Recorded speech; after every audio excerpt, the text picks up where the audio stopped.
sec here, guys.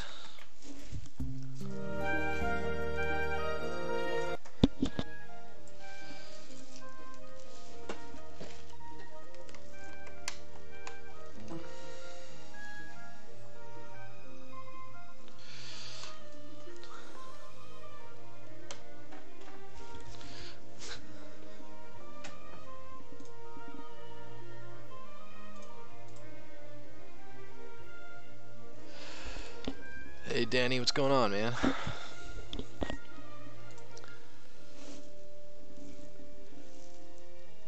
Peter, what's up? Padel, what's happening?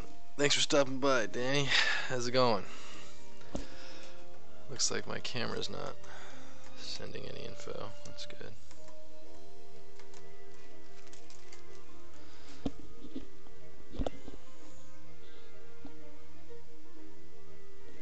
Alright, so I'm just going to warm up a little bit here. I got a few things I want to get to today, but I'm just going to warm up. I feel it's a nice way to start out the day. Throw on Sculpt Pro mode, start hacking away at it.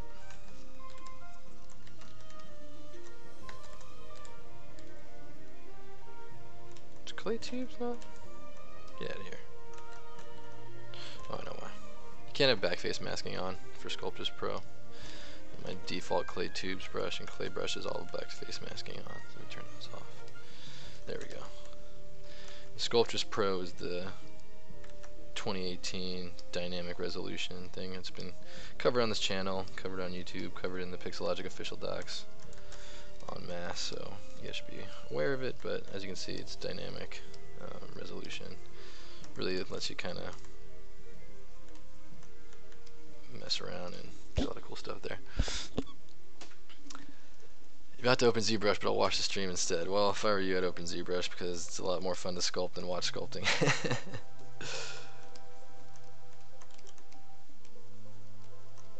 I did a little hard surface stuff last week. I'm gonna probably do a little bit more of that this week. Just wanna maybe get a little goofy dude face out of my system before I get started. I love just getting warmed up with Sculpt Pro because I don't gotta worry about resolution and just the brush size controls all that. It's really quite nice. Why is my webcam source not working? Felipe, how's it going? Welcome. Why isn't it showing all the comments on Facebook?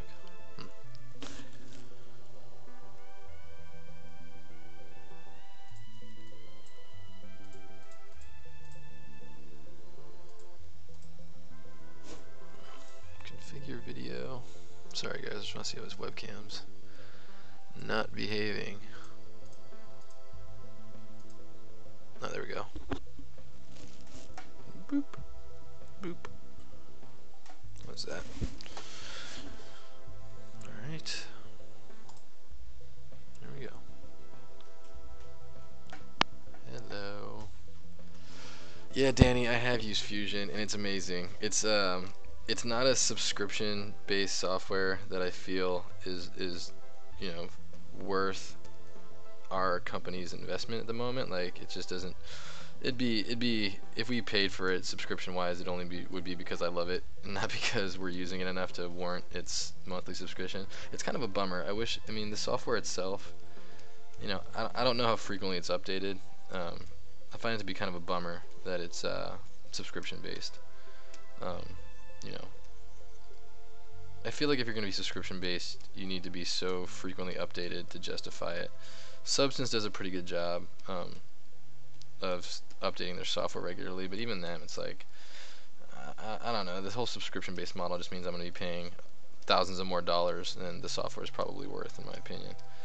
Especially when you compare it to something like ZBrush, which is like one-time fee, a very reasonable, accessible fee, and it's such a huge part of what we do professionally.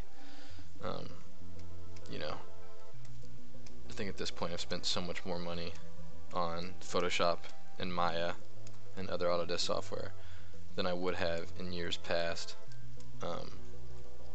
for the equivalent like mainline release. It's just really frustrating. But then again, as a developer, like I want to, you know, obviously support development, and continuing development costs money, and I think at the end of the day, you want your software to be, you know, as high quality as you can. And you know, I will say, to the credit of all those companies I just mentioned who are subscription based, their software is, you know, best in class, in my opinion, at least for me. So, you know, paying for those developers' work and continued work is understandable, but you know, I'm not sure what level it's profiteering and what level it's.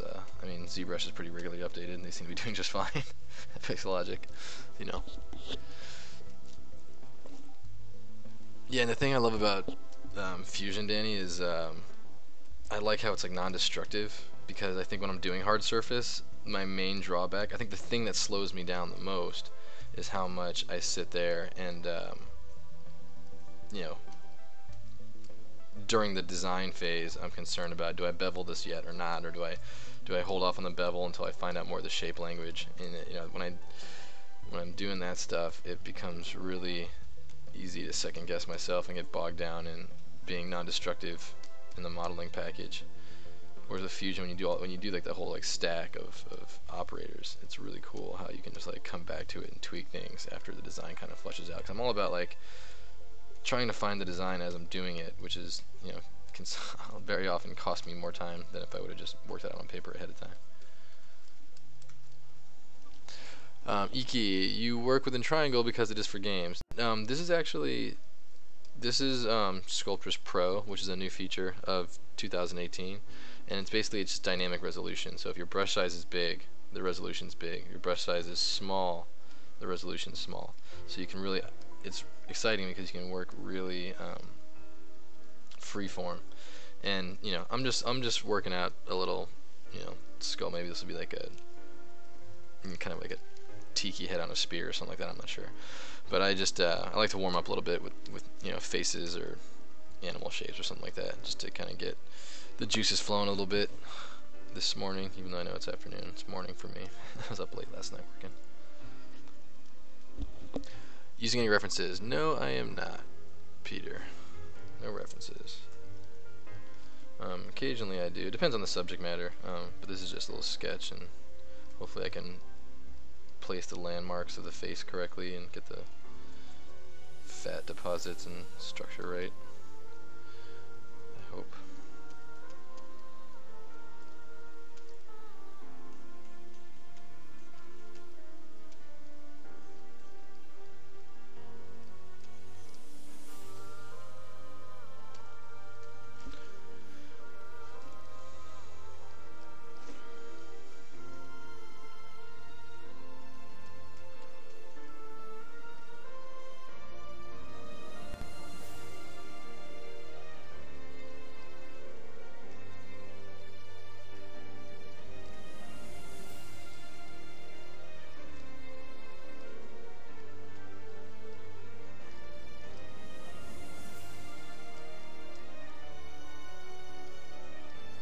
I like the clay tubes brush because it's just purely,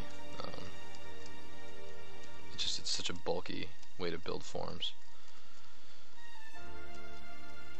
It's great for this stage of the process.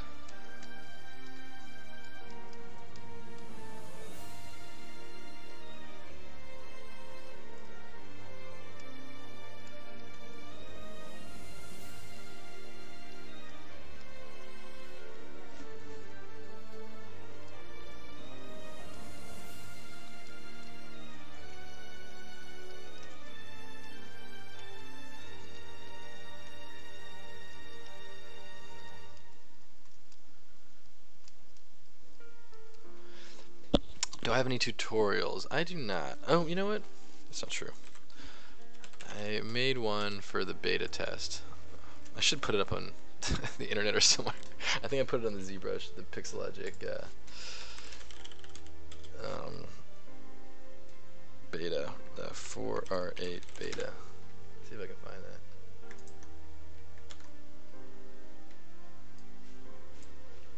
Yeah, we had to do tutorials for during the beta. We all made tutorials.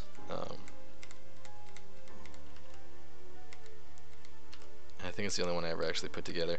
I haven't done. I don't do much other than the Pixelogic stream. I don't do much public facing stuff. Usually it's like anything I do for anything I do creatively pretty much goes right into our game and gets debuted when our patches launch and stuff like that.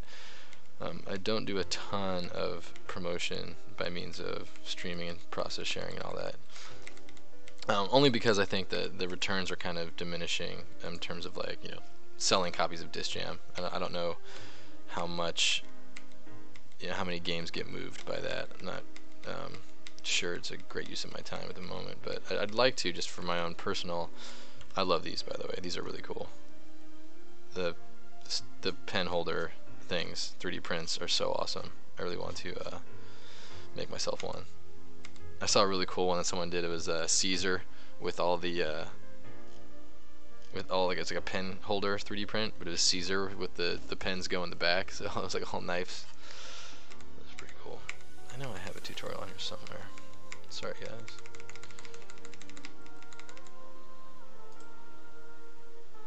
Or do I? I don't know. If I can't find it, then we'll just move on. But I did a tutorial for the last beta on a hard surface prop that I made.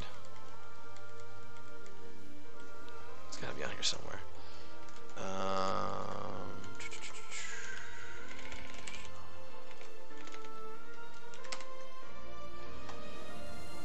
Yeah, here we go.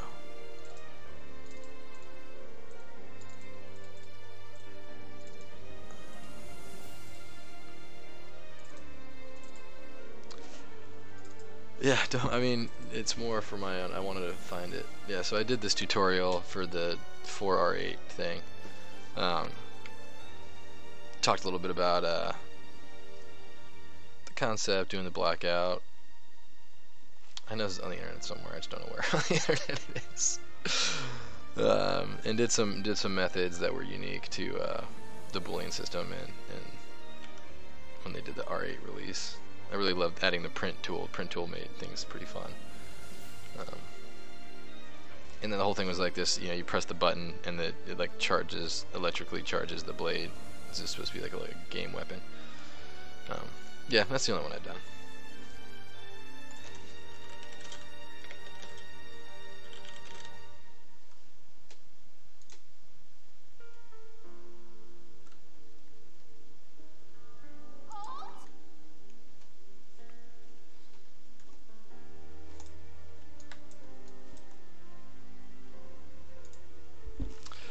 Noah Gomes, how's it going? How you doing? I just used Lightwave ZBrush Substance Painter for game objects. I use Gen Patterson plug in for details. Lightwave. I think I've used Lightwave. Lightwave 3D. I've heard of this software. I don't think I've ever used it. I'm just a little bit curious about it.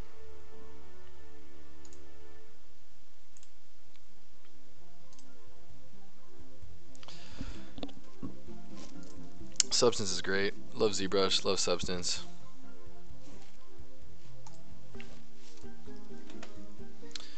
Okay. Are you gonna sculpt only, or are you gonna make some poly paint? I'll do some poly paint as well. I usually like, before the stream's over, I like to throw some color on stuff. It makes the end result really pop.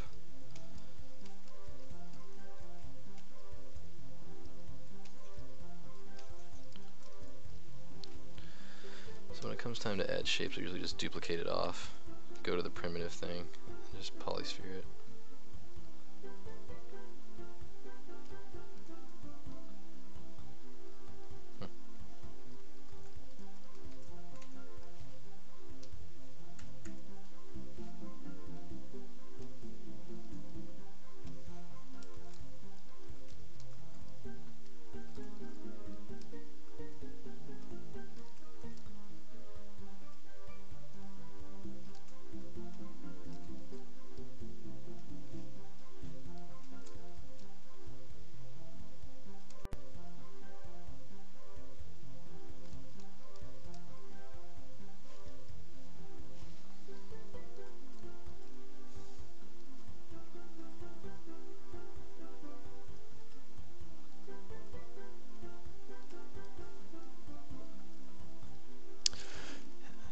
Giancarlo, what's up? Do you have an ArtStation or online portfolio? You know, I don't. I was just talking about this, but I don't really have much in the way of self-promotion out there. You know, I do have. We have our Instagram for High Horse. That I think it's probably the only place I kind of really throw.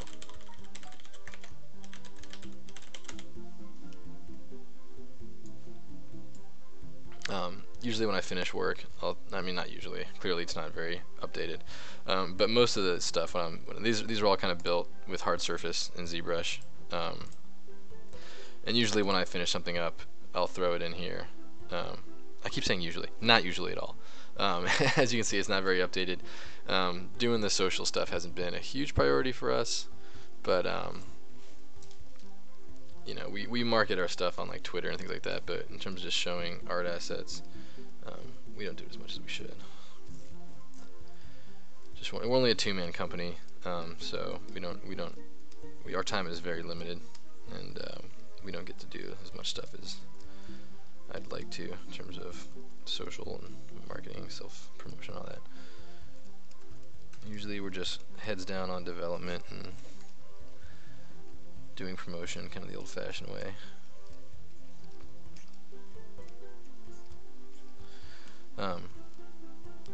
Although, yeah, I mean, I've always been curious about like the time cost and eventual, you know, benefit of doing some of the social. Like, I don't know, like how I know there's a lot of games out there that are so visual that like they build a pretty big audience just by doing Screenshot Saturday. But you know, you look at most Screenshot Saturday, and it doesn't really generate a whole lot. You know, maybe that's to say your game art should be better, and then it'll get a lot of clicks. But you know, I think there's a lot of beautiful games out there that you know, don't find a lot of traction from the screenshot sharing. You know, so building an audience that way, it's a bit of a grind, and I'm not sure how much of our time is being wasted trying to just really hammer out like really beautiful screenshots on a weekly basis and really get people. I mean, like games like Astroneer, I talked to those developers, System Era, and they're like, Screenshot Saturday is a big part of them just getting, you know, relevancy, and because their game is so gorgeous, like just the palette's beautiful, the world is open and very kind of rich, and you know, Disc Jam's kind of an arcade game with you know, one stadium, second stadium on the way. It doesn't really, like, weekly shots of our stadium aren't going to get us anywhere. Progress shots of our characters and some of our props might, but we usually reserve that stuff for you know, press releases and you know, more traditional marketing, just like, you know, blog posting on the PlayStation blog and the Switch news channel and things like that. Like, you know, we'll share art there, but in terms of just like doing ArtStation. Oh, you know what? I think we did an Imager account for our last. Yeah, we did. Some stuff on there.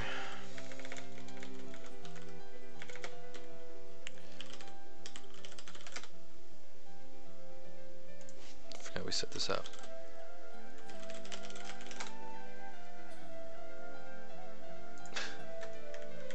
Maybe it's under Disc Jam. There it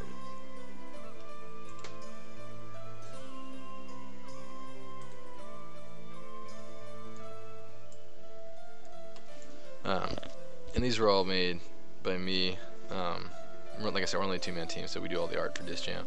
But yeah, like these characters were sculpted. Actually, this is a character we had contracted out by very talented Rodrigo Goncalves, I believe it's pronounced. He's a very excellent ZBrush artist. That was a contracted out character. For the most part, yeah, it's mostly my stuff. And the Imager account is someplace that we'll actually do. We'll keep this updated as we can, because a lot of these movable media are good for our promotion stuff, for all of our social media and stuff like that. And you can get like a nice high resolution GIF without too much.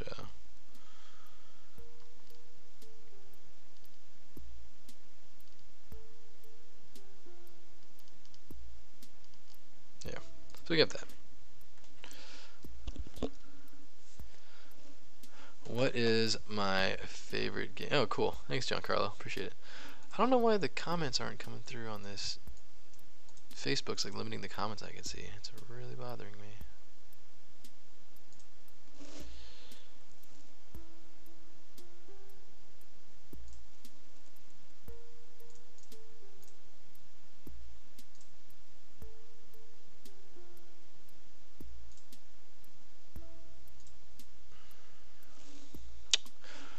is my favorite? How did you handle the animations? Animations were kind of a combination of hand keyed as well as like retargeted motion capture.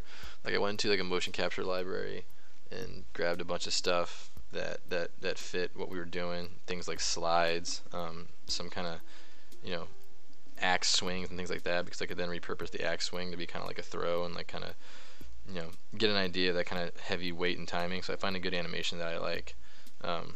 I tend to just repurpose it because the breakdown poses and the timing is usually, if it works, you know, if you have a nice meaty swing of a sword or something, it kind of would work good for like a throw in Disc Jam. So like, yeah, I did a lot of motion capture, editing, and kind of cleaning up.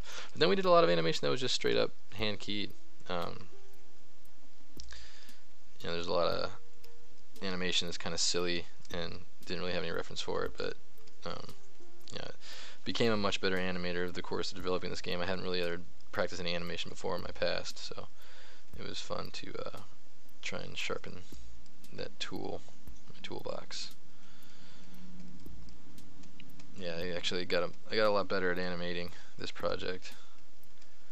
Happy to say. I'm not sure if I got better at sculpting, but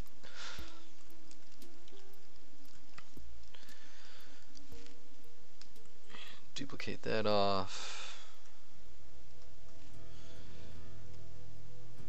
Just make it a poly cylinder. Put it in the middle.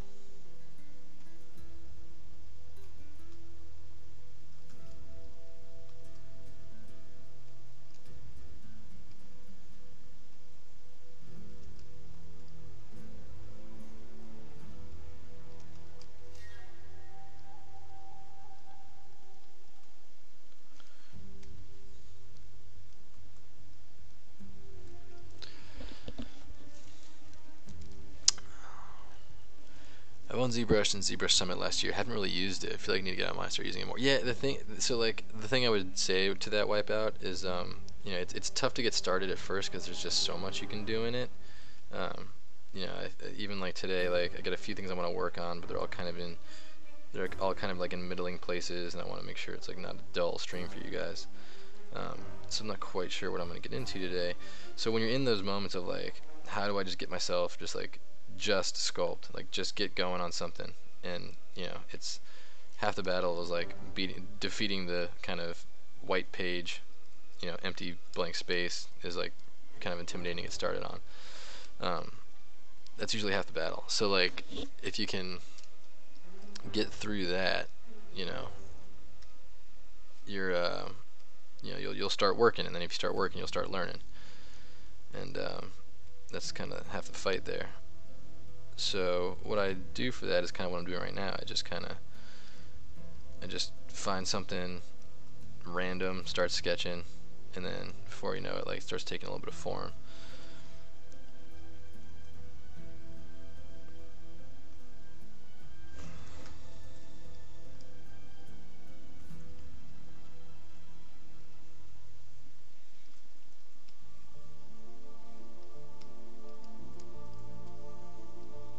See if this does what I want to. I don't expect it to.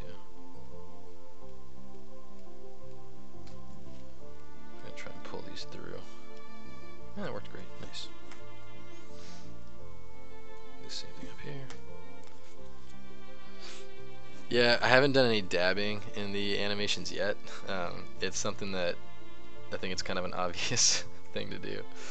So we're definitely going to do it. I just don't know who's the right character for it. We've got 6 characters in the game now. Is it 7? I think we have 7 characters in the game now. So yeah, I'm not sure which one's going to be doing the dabbing, but I'm definitely going to add that animation just because it's a easy win, an easy joke. You see like a Fortnite throws like what's popular on the internet, and they make it an emote like that week. So it's always fun to kind of do that. Alright, so there's some teeth. Double up that eyeball.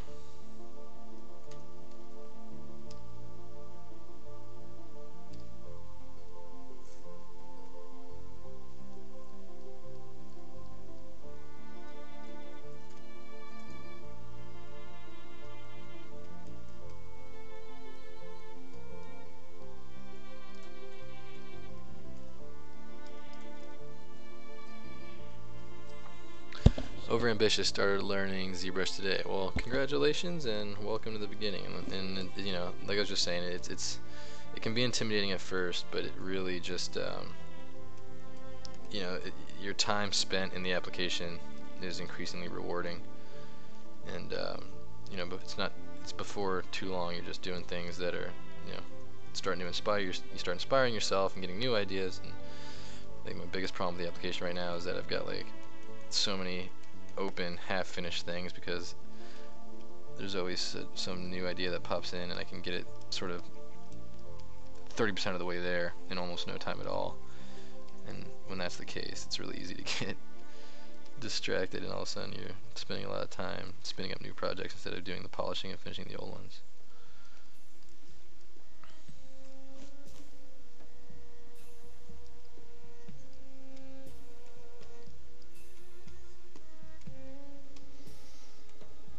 And Sculptures Pro is just great because its dynamic resolution makes things go so much faster. I love it.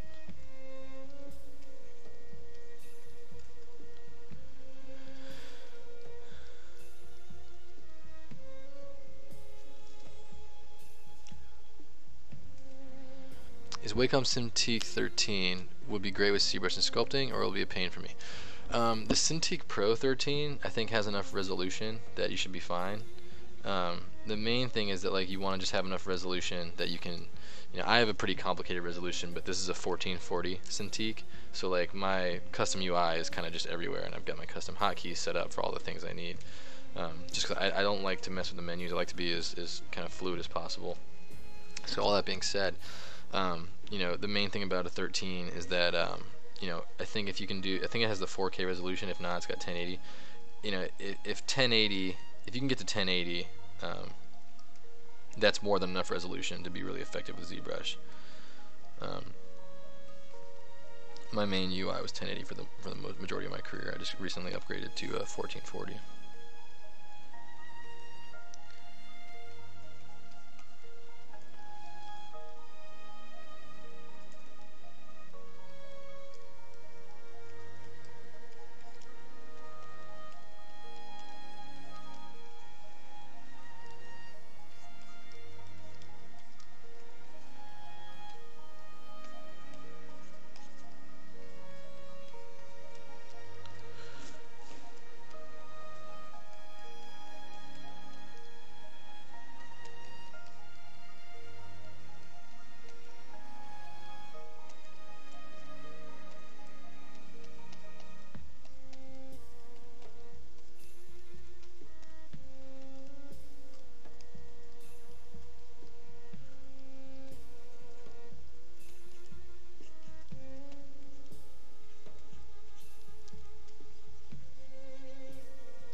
I got a little too heavy-handed with that.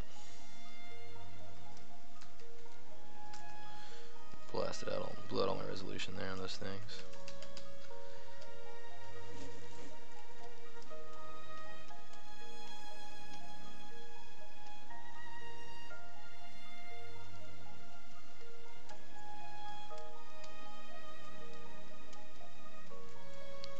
Just want to give this guy a reasonably sized cranium here.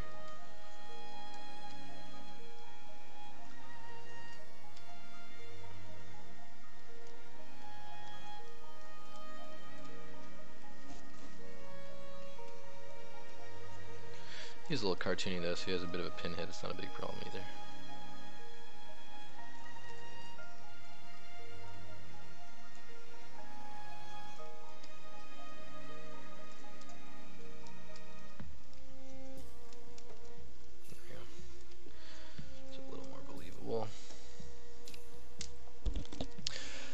Stexara asks, hey Timothy, do you ever experience lags during viewport rotation in R8 2018? You do a few minutes to lag a lot. Yeah, you know, there's a lot of things that to depend on. You know, if you've decided in 4R7 it wasn't a problem, in 4R8 it was. There's been a few people reporting in the forums that there is a bit of a performance issue in 2018.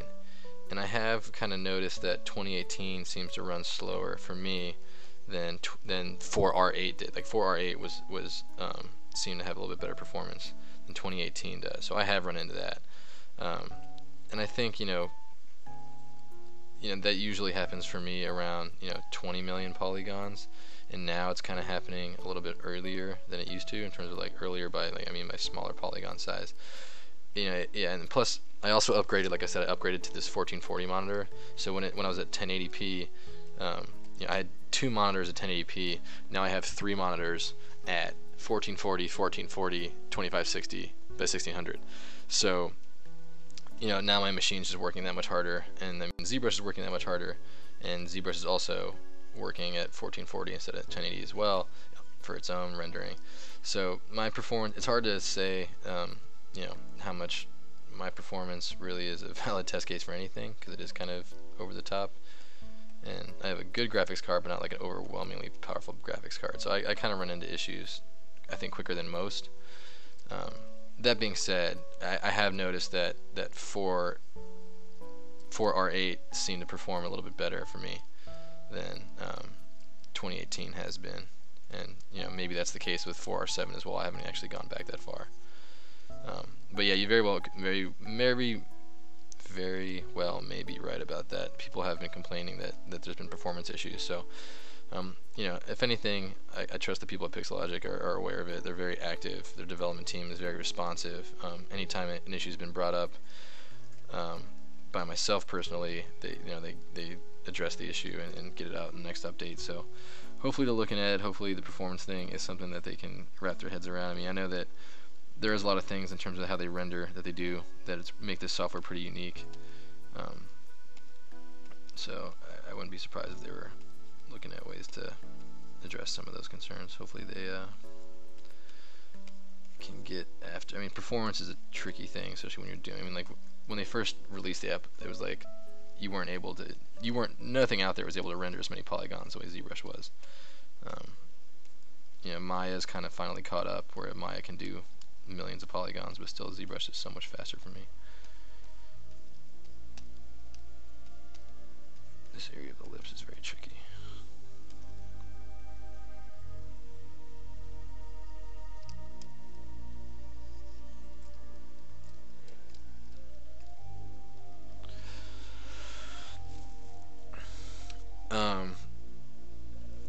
How long have you been using ZBrush for? Well, let's see. I want to say like, it's a really tough question to answer. Actually, I'm not really sure when I actually got fully in it. When I was at my old job, I was an engineer. So before we started Highest Entertainment, I was engineering first and foremost. So I was only kind of a hobbyist artist, and that was probably, I don't know, let's say like 10 years roughly, but using it professionally only for a couple years now. In terms of using it daily, that's only been a couple of years, but like in terms of just tinkering with it and playing with it, I've probably had my hands on ZBrush since back in the 4R4 days, I think. Or what was it called? There was a jump. I think it was like ZBrush 3, right when ZBrush 3 became ZBrush 4, I think it's like when I kind of got on. Not sure how long ago that was.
Performance-wise, is Maya faster in 3ds Max when it comes to more polygons? You know, I haven't used 3ds Max enough to comment on that. I know that Maya was like pretty rough for me for a while. Like if I was trying to do some retopology of the bigger meshes, Maya was actually giving me a harder time than I would have liked back in previous iterations. That being said, that doesn't seem to be the case anymore. Now that Maya 2017.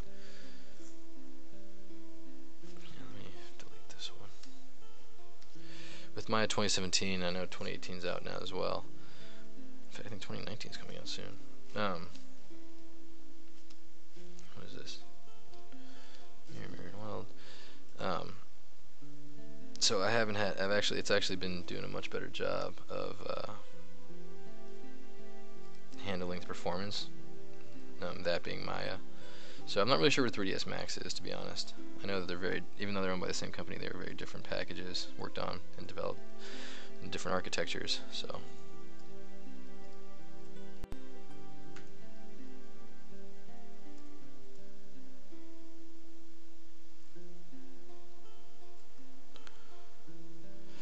Hey Messiel, Sith, what's happening? Joanne, what's up? Welcome back. How do you recommend to learn ZBrush? Okay, here's the best advice I could say to learn ZBrush. There's a lot of different people out there doing great stuff.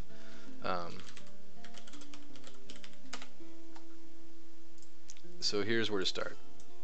This guy, Michael Pavlovich, and Michael Pavlovich is another one of the he's another one of the streamers on this channel, so you can catch his streams occasionally here on the Pixelogic channel.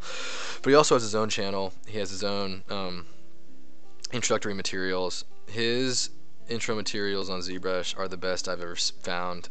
He taught me most of everything I've ever learned in this app. So he's a great place to start. If you go to his playlist, I mean, like, even this is the new one that just came out. All the what's new, what's on the new version of ZBrush 2018. But if you look, like, he's got the R8 what's new. He's got all the way to the beginning of Intro to ZBrush. Like, Intro to ZBrush is a pretty good place to start because it's just like, here's all the ways you can create models and 3D shapes, hard surface, organic, whatever else. So yeah, he's Michael Pavlovich is the best place to start in my opinion. But then you also have these guys are great too. Publander. This guy's excellent. He does a lot of really good free guides and just shows you. Yeah, his name is Pablo. I forget his last name. I think it's Munoz Gomez. Yeah, Pablo Munoz Gomez. His ZBrush guides are excellent. Really covers a lot of material. Also, like, shows you things that you're gonna maybe want to do, like doing ropes for curves and things like that. He's got a really an amazing blog, amazing amount of content. And he gives away a lot of stuff too. Like, he gives away a great deal of stuff. Oh, what's a modular head? I didn't know they had one of these. So that's a really good place to start. That's cool. It's got a little modular head here, so you can, like, take the pieces, make shapes from them. That's pretty cool. But yeah, Michael Pavlovich. Oops. Actually, I have to throw that back in my other browser because I was looking at an article there.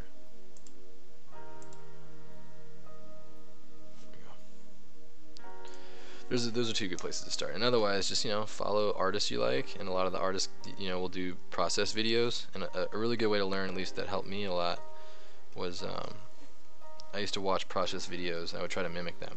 I would try to see if I can do the same mark making, do the same sculpts, do the same thing the artist on camera was doing. And if I wasn't able to replicate it, I would have to dig in and find out why and find out what I was doing wrong. And that just helped me learn the software just by doing. Learning by doing is basically like the best advice I could give for any kind of artistic medium. Just like at the end of the day, you can do a lot of research, but you're going to be better served by just getting your hands dirty.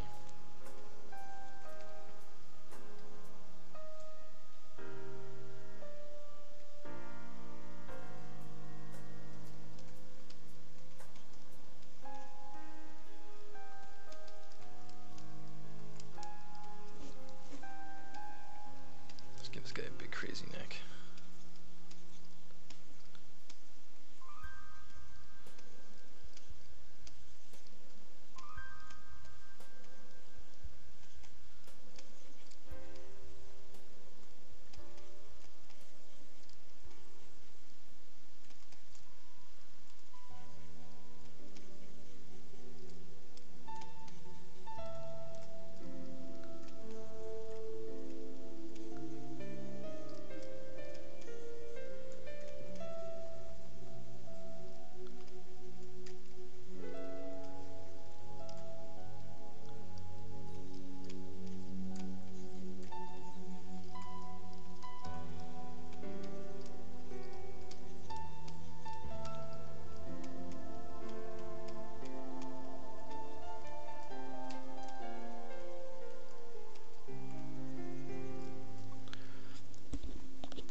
do you do when they push you in time to finish your model and you want to spend more time to finish it to be awesome?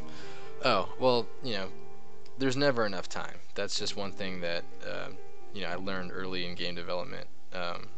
No game is ever shipped complete, or finished rather, in the history of games. And a lot of times that kind of thing passes on to the art, where it's like you could polish kind of forever and nothing's ever truly done in a lot of ways. But when to call something done versus appearing sloppy and lazy, that's a balancing act as well. For me, it's like I own my company. We're only a two-man team. Me and Jay do everything, and there's a lot of times when it's like, is this good enough, yes or no? And I just ask for sign off. Like if Jay thinks it's fine, I think it's fine, then into the game it goes. But I've definitely been guilty of just like spending time on details that didn't really matter in the end. It's hard to shut off that switch. Being time sensitive is such a bigger part of being creative than people realize, at least in the business of creativity. Hopefully I can live in a world one day when I don't really have to worry about anyone's deadlines. Maybe that'll be my reality one day, but right now I'm in the process of selling video games, making and selling video games. So like being time conscious and not wasting time and being aware of that as much as possible is a very big part of being successful for us.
Yeah, Pablo just pointed. That's actually why I had the website open, Joanne. I saw that he shared this today, and it went deep into project primitives. And honestly, I messed with project primitives a lot over the last weekend. I was working on a prop that I saw a really good use for that little blend there. I like the idea of blending the primitive in. I had a shape that was kind of similar in that. I wanted it to maintain its external form, but where it met the surface, I wanted to kind of like gradually transition. So I used project primitives, and I hadn't really used it in production yet. So I wish this had come out before then, because just looking at the UI, there's so many gizmo handles. It gets really kind of overwhelming to work in it, but it's such a powerful system, and I hope to get a little bit better with it. And this is such a great guide for how to do it all. So Pablo's great. He just uses it really good. Here it is in action. The way you can kind of sketch forms is just really interesting to me, and that's I kind of love. And like sketching in hard surface is like the thing I want to get I want to get so much better at. It's something that I'm pretty good at it, but I'm nowhere near where I want to be. And it's such a the way you can use project primitives to he's still obviously freeform and he's sketching, but he's doing so in a way that is lending itself to kind of polished hard surface forms, and that's traditionally been very, very difficult to do. And as you can see with this new system, it's pretty intuitive, and you can kind of get to that free form place. That's always my goal, is that whether it's sketching on paper or in Sketchbook Pro or Photoshop and doing 2D work, or doing like a 3D sketch, the place I want to be, like artistically, is just I want to be able to get ideas out of my head as quickly as possible, be it 3D, 2D, whatever.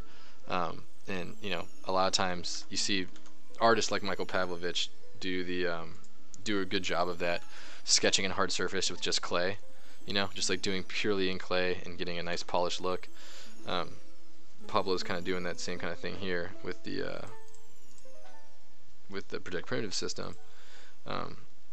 That's like my end game. My end game is just to get as good as that as I can possibly get, because it's just well, it will just help me, you know, create so much more if I can just, you know, not get bogged down. And like I said, when I have something that I picture 10% in my brain, getting it, you know, realized on paper or in a digital software is always the challenge. And anything I can do to speed that process up is just going to serve me. It's going to serve my business. It's going to serve everything.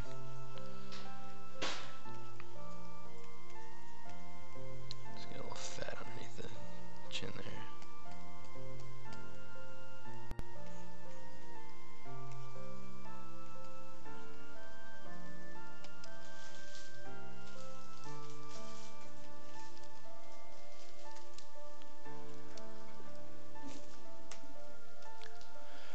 Emilio Campagna, what character is it? This is just a little sketch to get warmed up for the day. No, I'm probably not gonna do anything with it. I'm just gonna maybe pull out a little bit of a torso, and then call it. I'm not gonna really do much with this character. It's just a little bit of a sketch for the most part.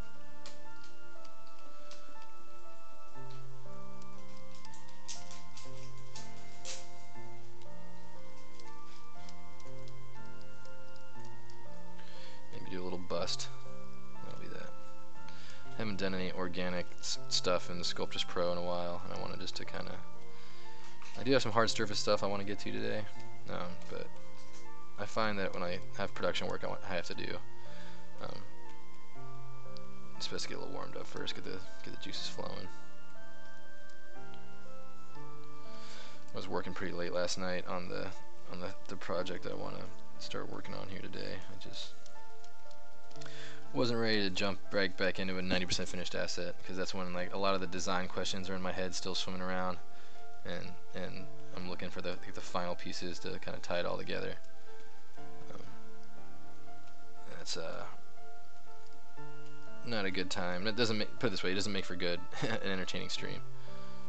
So I figure I'll just warm up with this little dude, see if I can get him looking pretty cool, throw a little poly paint on him. Maybe switch over to hard surface in a bit here.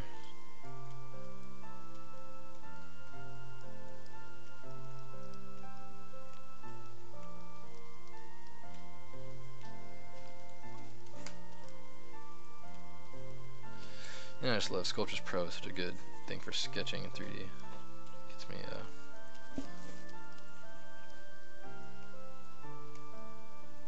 Gets me moving quickly.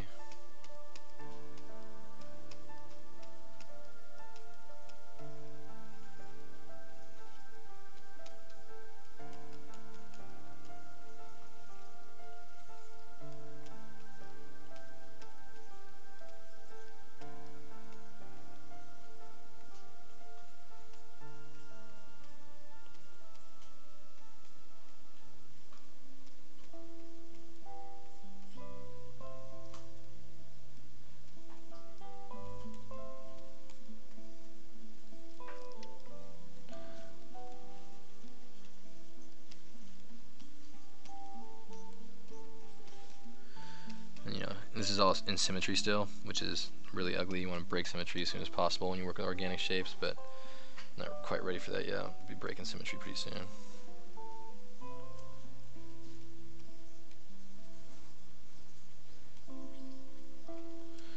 Still just working on the sketch here. Had to think about what's going to be viewable to the camera player. Yeah, for sure. What's the brush I'm using? I'm just using a clay tubes. It's a pretty straightforward brush. It just builds. It's got a square alpha, so it just builds on itself. Has a little bit of a ridge in it, as you can tell. But the main thing is that it's so choppy. You can just like make sweeping changes really fast. Matter of fact, I kind of like that. Why don't we do?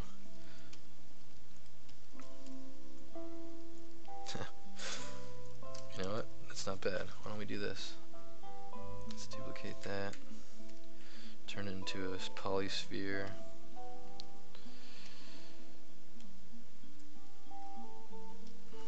Unify, put it in the middle.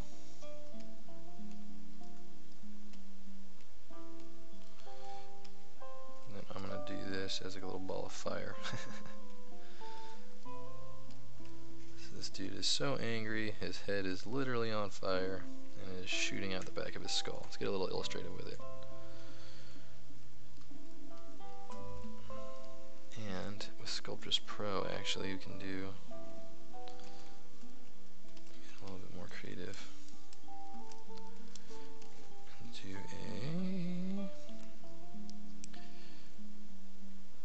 a snake hook sphere, snake hook 2. Let's do snake hook 2.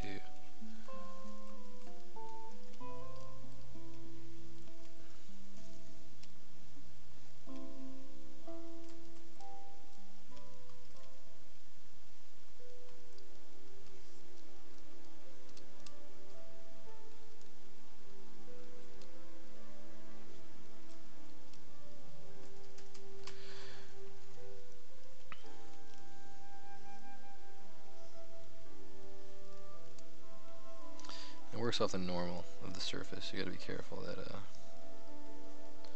you don't go too forward facing.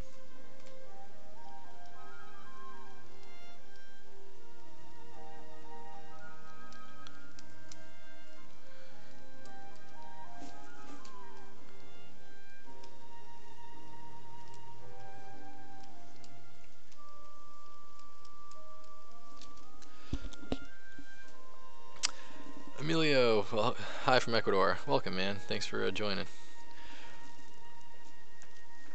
I hope my architect will hear your answer about time. Yeah, it's tough, man. I mean, like, everyone's gonna be, you know, so... I remember the first thing, one of the first things I learned when I joined Activision back in 2006, it was just like, time is the only currency, and it doesn't matter, you know, like, do the best you can with the time you got, because you're not going to have enough time no matter what. And I've always found that to be so disheartening. And I wish that that wasn't the case, especially when it comes to like an artistic project. You don't want to like think of things that way. But you know, the longer I spend in production, we've shipped like 18 games now.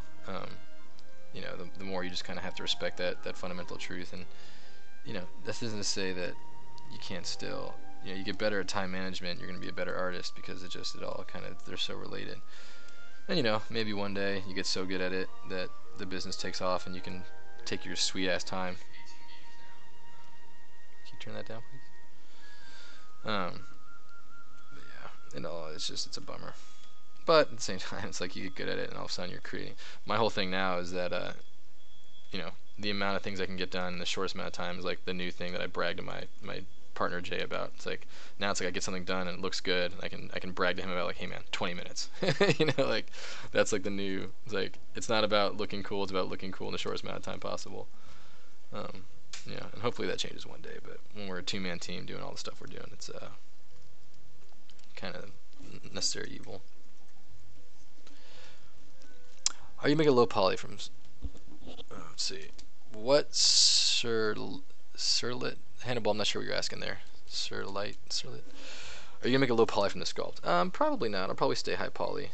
It'll depend, and maybe I find some use for this one day. But right now, it's just really a matter of doing the high poly and trying to get something cool. Like I said, this is just a sketch for fun. It's not really anything that I'm making for Disc Jam. Just kind of a warm-up thing.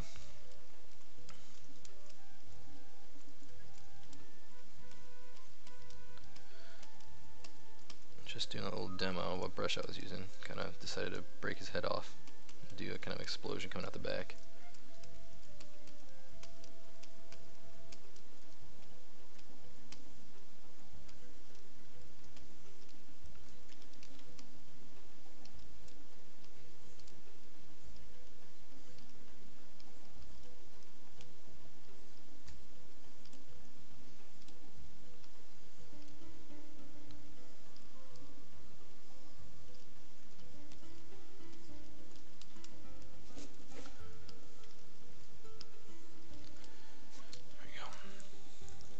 Oh, what site was that?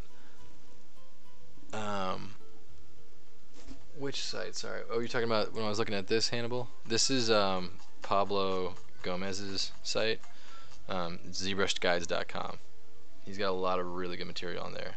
Tutorials, but also like free resources for like all kinds of stuff, materials, brushes, Z tools, alphas, different UIs. He's one of the better members in the community. Just really put together a lot of really good information. One of the first things I ever found of his was this information here on how to do the comic style rendering. Because I love the idea of using 3D models and then producing 2D stylized work.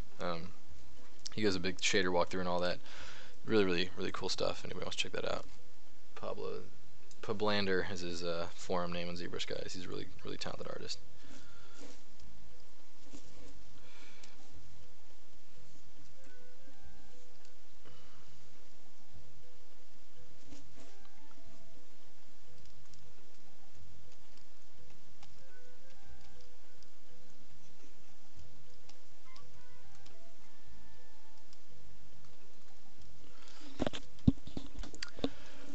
Hey Timothy, I'm a rookie.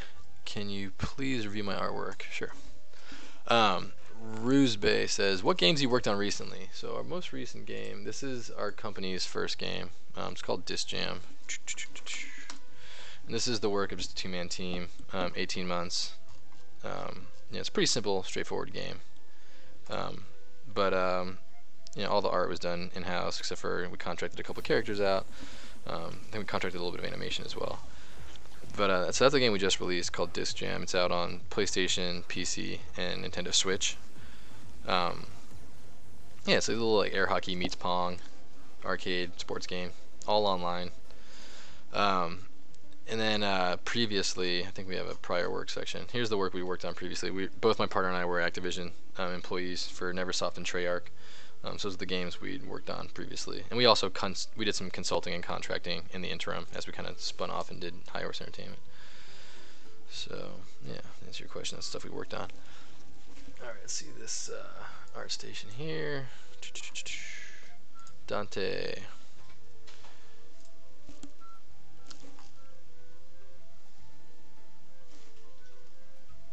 Sortie building these are. No reference. That's cool. This is a good amount of architecture. I think this is a good amount of for having no reference. I think this is a pretty interesting layout and design. You want to avoid things like stairs without support structures, things like that. But it's a pretty cool design.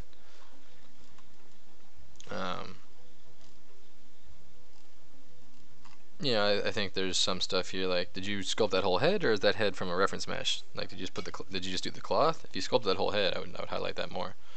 But it seems like that's just a mesh. Yeah, these are all pretty cool. I'm not sure what software you use for these, but I dig this bust there. You can kind of tell that you're a beginner just because none of this work seems to be finished, and you want to kind of, when you showcase your portfolio, you want to show more finished work. But you got some pretty cool designs here. I think you got get the right mentality for this stuff. Like I said, you want to probably push. I would put the Demon Assassin up top. I think that's probably if this is 100% hand sculpted, I'd put that number one. All this other stuff is kind of just sketches. So you want to kind of showcase your best stuff, obviously, first.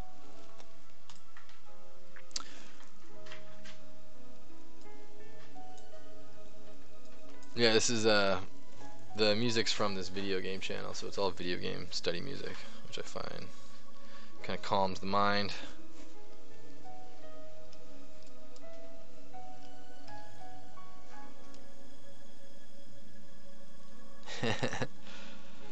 How can ZBrush be used for? So that's a good question. How can ZBrush be used for environment work other than sculpting detail in the rocks? Pro 48210. Let's see.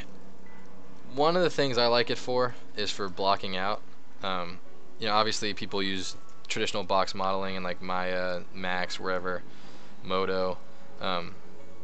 There's other tools that do this well, obviously. But I really like ZBrush's Z modeler system for doing blockouts. Like, I think I can probably open something here. Gary, what's up? Welcome back.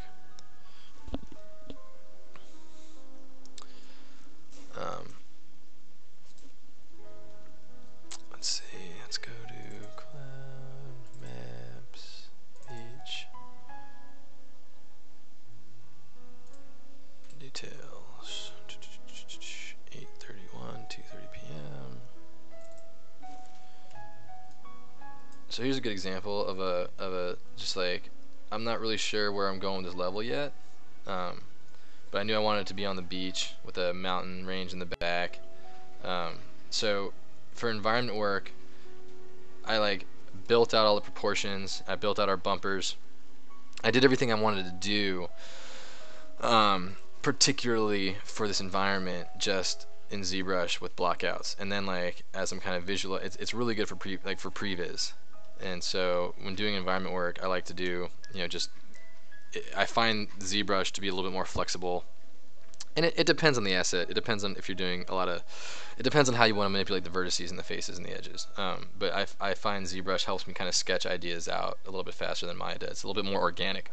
So when I'm doing environment work, I tend to work that way.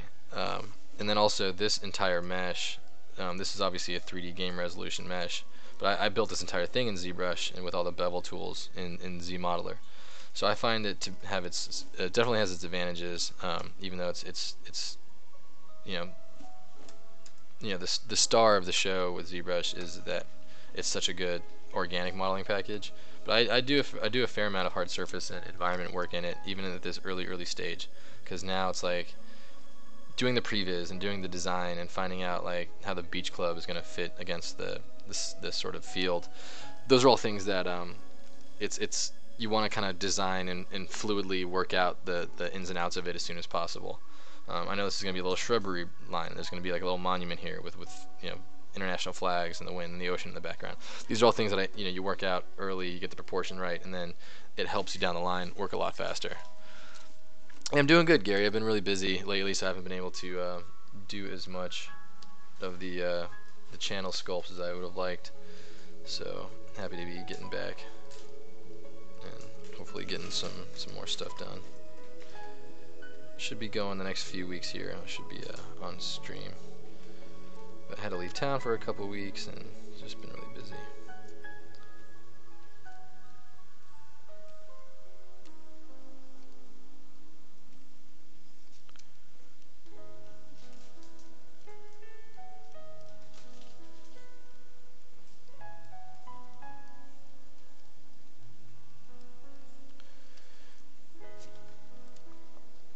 Yeah, SketchUp's great too. Dante Yamato. Yeah, SketchUp's excellent. I love it. The main thing about SketchUp though is that when you're exporting it, the way it handles vertices, and it's like it has that what's the model format? It's hard to get it into OBJ with decent topology for your next step. Collada, I think, is like the base model form, and you can export OBJs from Sketchbook for sure, or SketchUp for sure. But I just find in the sort of making the SketchUp part of my export pipeline has been kind of a problem in the past. It's just been a little bit clunky. Whereas like with ZBrush or Maya, I just drop a quick one click export. I'm switching back and forth with just one click. It's just a lot faster for me. But there's times when I want to jump into SketchUp, and it's the right tool for the right time. It just kind of depends for me. Anyway.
I think Z Modeler is better than SketchUp. Yeah, it depends. Like I said, it depends. It's all about just workflow and you know, using the right tool for the job, which is not always a super obvious answer.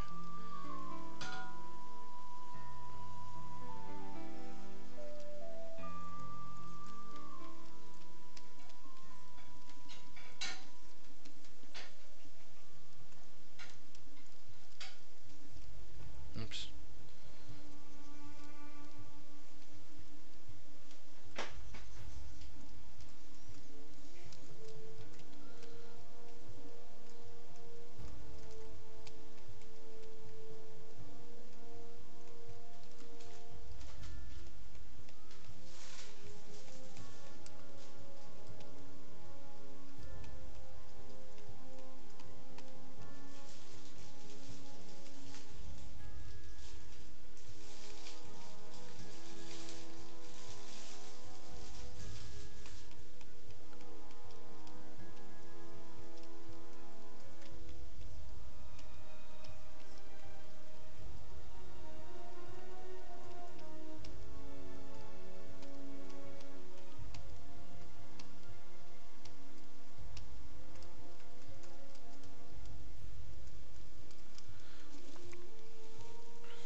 How do you reduce poly counts in your model for games? There's a lot of different ways I like to do that.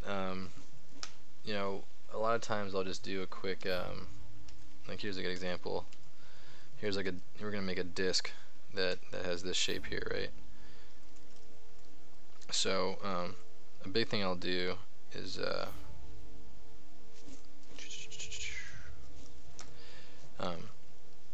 you know, it's got its polygroups already. It's got the basic forms. I can go into ZRemesher and just cut it down, and then if I do keep groups right there, it'll keep like the basic forms and the basic like edges of the thing, and that's good because it lets me sort of do it with a button click instead of hand massaging all this topology, and then before long I can come back in and you know, do all that. Alright, Gary, thanks for stopping by, man. I'll catch you next time. And it's taking a really long time to remesh, huh? I wonder why it's taking so long. It's only 42,000. Or 72,000, rather. It's taking forever. I think it might be crashing here. I'll get a restart going if this thing crashes, but we'll see.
Oh, whoops, I had my mic up, I wasn't talking.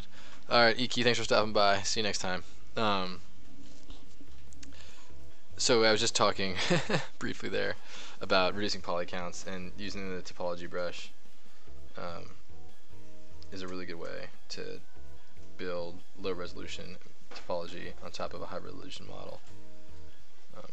You know, you just kind of draw your forms out and then tap it, and you start, you know, building your low resolution for games. It all depends. depends on your your intended goal. A lot of times people like to start with the low resolution, which I find kind of daunting. I like to just find the design first and get into the low resolution stuff later.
How do you, hey, do you do modeling for games or film? Most games. I don't really do anything in cinema. Occasionally I'll do a high resolution sculpt, and for the purposes of just like, let's see how good a sculpt, resolution. Let's see how good the final sort of model can be. But for the most part, everything I'm doing is with the mindset of this has to be low resolution topology. This has to make it into the engine. This has to get textured and shaded. So most of the stuff I do is with that goal in mind, and so that's kind of, I don't really have enough time, unfortunately, to do as much of the like cinematic or high fidelity modeling. Most of the modeling I do has to be with the game engine in mind. I will say I'm really enjoying how this kind of troll guy is coming along. I think I'm going to continue. I was just going to sketch this guy, but I'm really kind of liking it, so I'm going to keep working on it. So warm-up is going on a lot longer than I anticipated.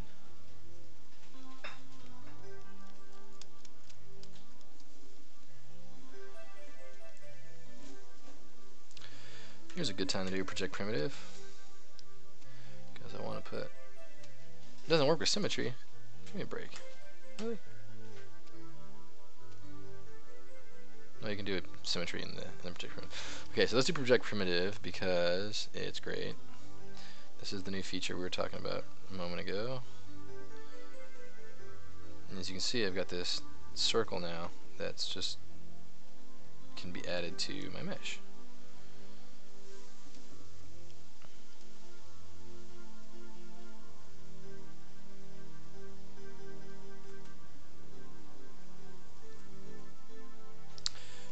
Turn on symmetry here, so I'll grab the X handle, turn on symmetry.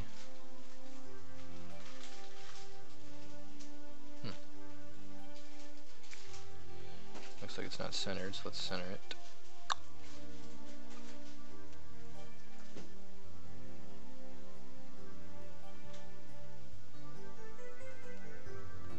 Let's reset the thing.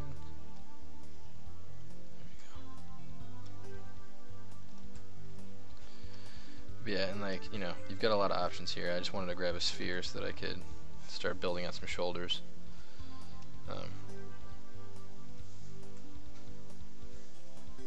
you can grab a handle and do more blocky things. You can change what type of primitive you want. You can go cylinders. There's just so many cool things you can do with this. I mean, you can turn this guy like you can just make this guy into a jet. Like, there's just so much different stuff you can mess around with. Give him some engine parts, and then you can kind of control how much does this blend into this. Kind of do a little bit less.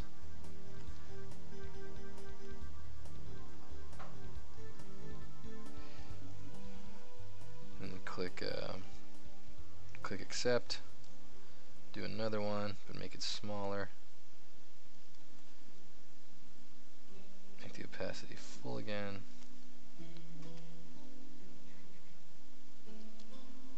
Outside the mesh.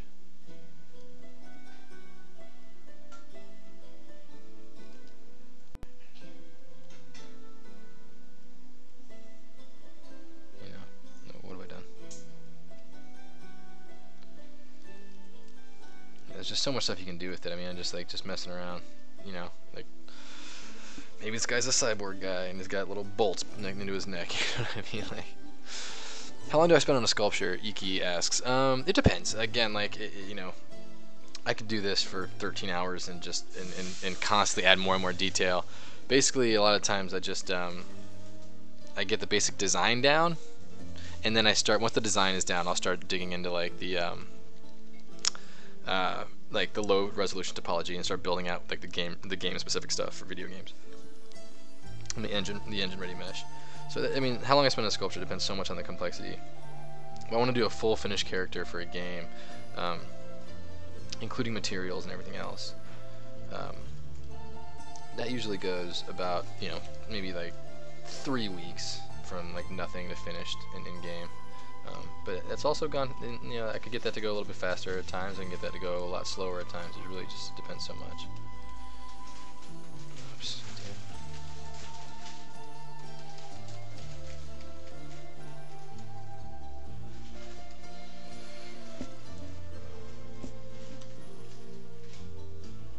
get the symmetry back on here.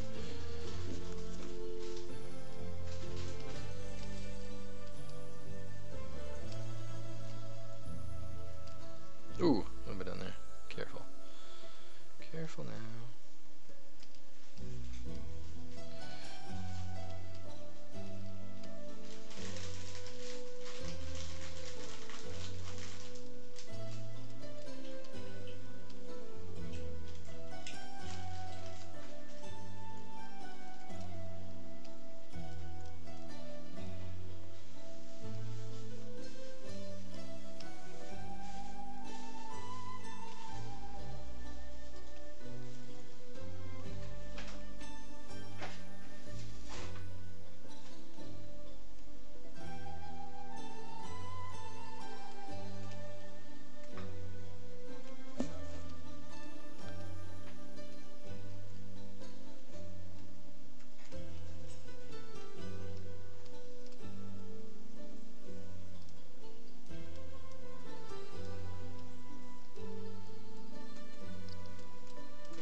Sculptors Pro just allows you to kind of like really freeform, bust out ideas.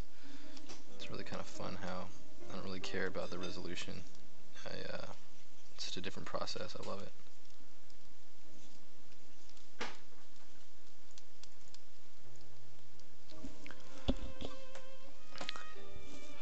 Where should a new modeler try to publish a few models in order to get some bucks in? Not trying to go pro, just for some income to support my life.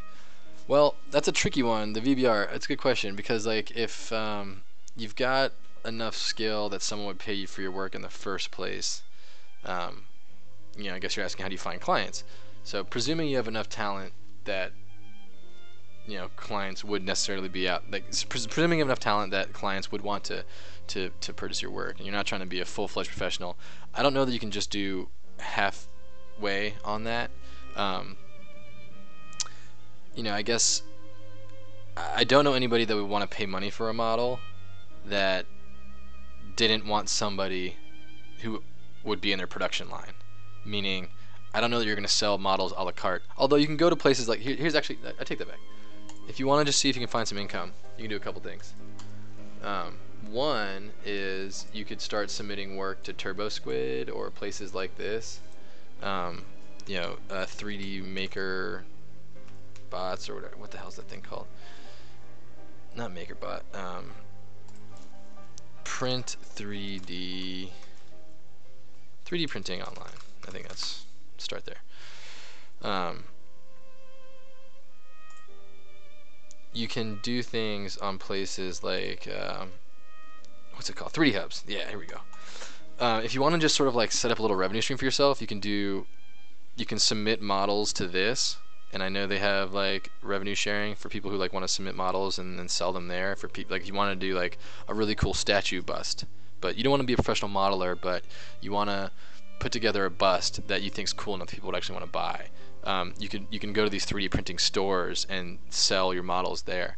You could also go and set up your own Gumroad page, and just I know there's a lot. Here's a good one. Gumroad. Eugene Foken is one of my favorite artists. His Gumroad page, I've actually purchased some of these models because I want to use them in my game. As you can see, like there's really good topology here. I think the one I bought was yeah.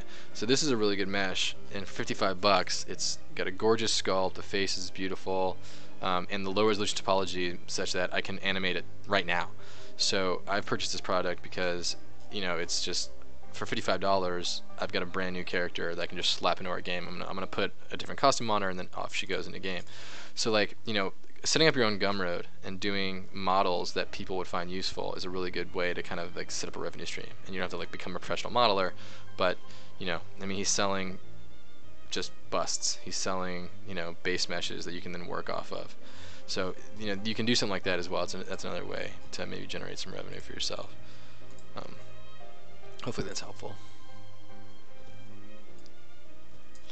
Yeah, John, it's just like I start getting the look down now. I'm like, oh, what if this guy's got this? What if he's got that? So I started getting a little bit tuned to the look. But yeah, I'm having a good time. I love Sculptus Pro is kind of I don't get to do organic stuff enough for work as much as I would like. Most of our characters are already in game. I don't have a ton of new characters coming down the pipeline, and the ones I do have coming down the pipeline are kind of already sculpted out, and we have their designs already finished. So just getting in there and sketching up something is such a nice way to start my day, even though it's not what I was planning on doing for the stream today.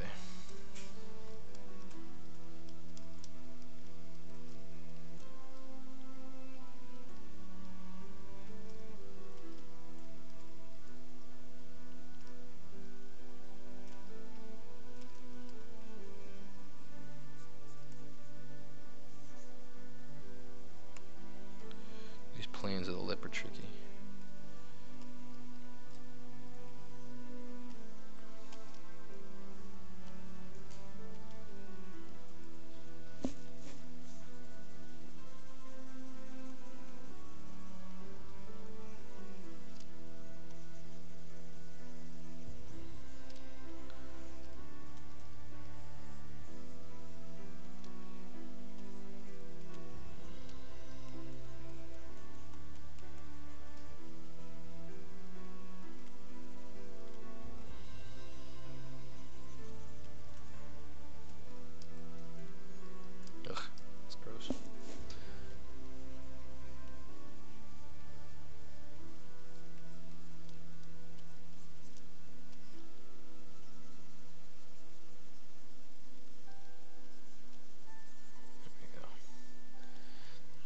Fat deposit right there on the lips.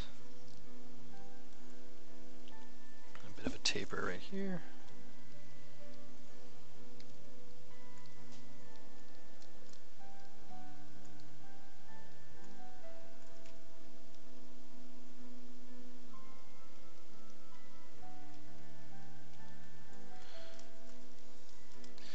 You make a little edit like that though, and just changes the whole energy. Face is so expressive that like very little, very small changes can all of a sudden really change the whole expression of the face.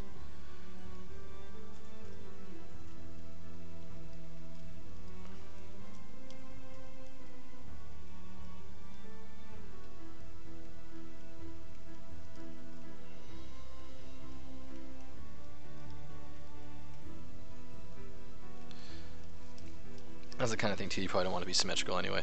Hey, what's up, Ashley? Welcome. You didn't stream yesterday, did you? We've been both going. Ashley A Cubed is one of the other streamers here. She goes on Wednesdays. Where have you been? I've been kind of on and off myself. I was out of town and too busy. But usually Ashley goes on Wednesdays. I go on Thursdays, so we can catch each other's streams most times. All my models you saw on ArtStation you made with a mouse. You did the sculpts with a mouse, Dante? That's pretty impressive. I would advise you, you know, save up and get yourself even a cheap tablet. Will be worth the money because it's gonna really enable you to do so much more organically. The architectural stuff and like the box modeling of the architecture, you know, you definitely I'd say you probably want to use a mouse and keyboard for that. But the sculpts you did, those are pretty impressive if you did those in a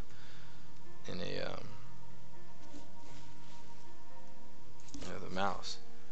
That being said, also by the way, you want to be careful about claiming that you did this work yourself. Like, you might have done a simulation here on the lady, but you clearly didn't model that face with a mouse and keyboard, you know. You know, to what degree you use mouse and keyboard on that stuff. You know, you want to be careful about how you represent yourself online is all I'm trying to say, because you don't want to get a bad reputation.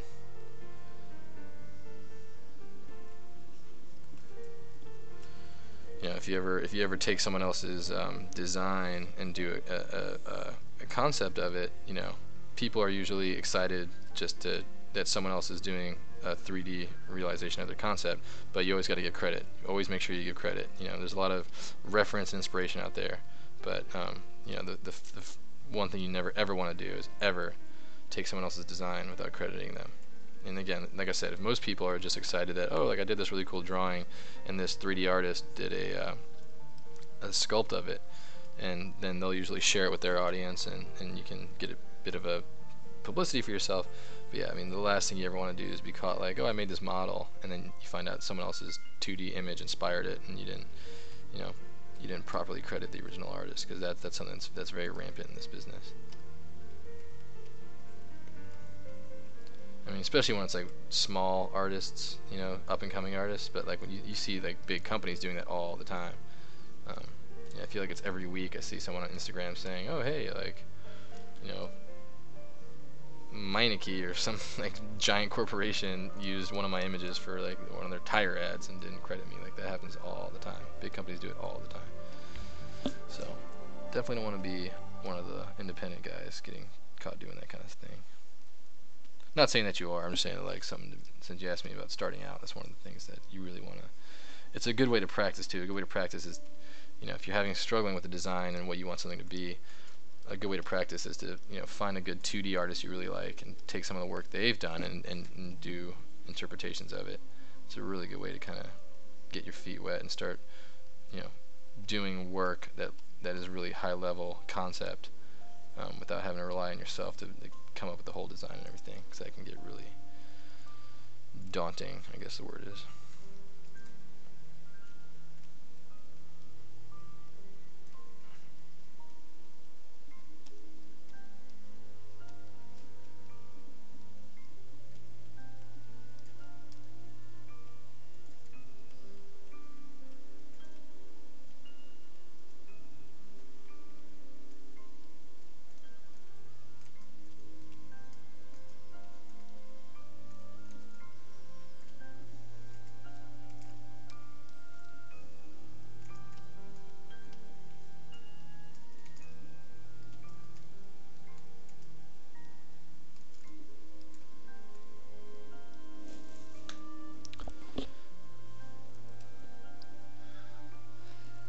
Oh, you're not streaming on your channel either, huh? Oh, that's a bummer, Ash. Well, we'll and eagerly await your return. Yeah, I actually had to leave town as well. My mom got knee surgery, so I was at her house for about a week and a half, just trying to help her get around and stuff like that. Everything went well, thankfully. But yeah, the real life stuff getting in the way of the work lately for myself as well. Now I'm crunching pretty hard because we got a pretty big E3 coming up. We got a lot of exciting stuff to sort of reveal and some really exciting meetings to take. So now I'm back to the grind and a lot farther behind than I'd like to be. I was planning to be this stage of the year. Can't believe, speaking of which, I can't believe it's already like June basically. Give me a break.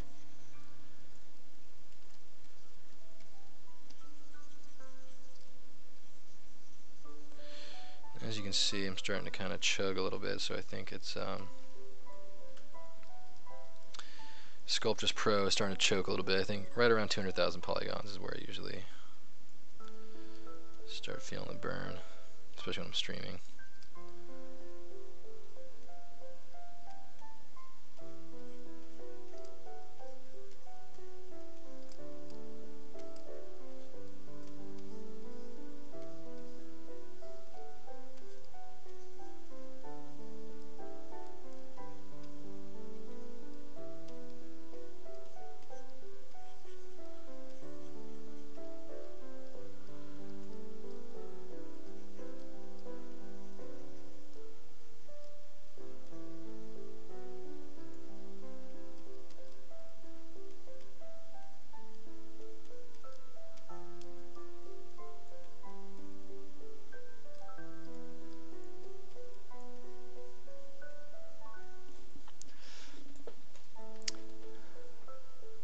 Yeah, I mean, I'm not saying, don't apologize to me, Dante. I'm not saying, you know, I certainly don't think of, you know, I'm just saying you want to be careful when you're presenting it to other people because that's just, you know, you want to just be as upfront as possible.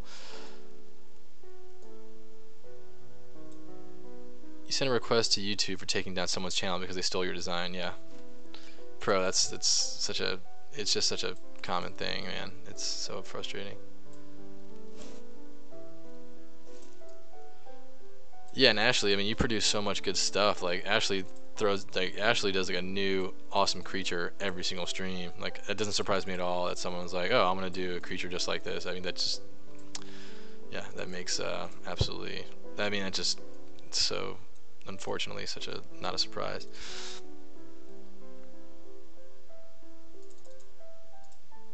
Cauliflower ears, M zone. Yeah, I actually was going to. I'm planning on doing like a big puffy, like when I get to the interior of the ear. That was actually part of the plan. I want it to be, this whole guy, like most of my characters are just like as over the top exaggerated as I can get away with. Sort of becoming my thing, I'm noticing. I need to do a little bit more, take a little bit more balanced approach for some of my future pieces.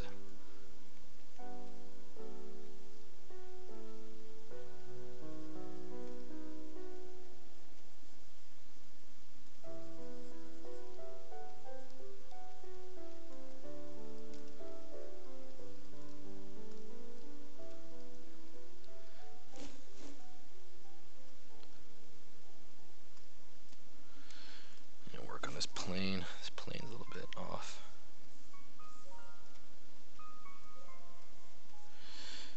That muscle group reaches all the way up to the nose and wraps around.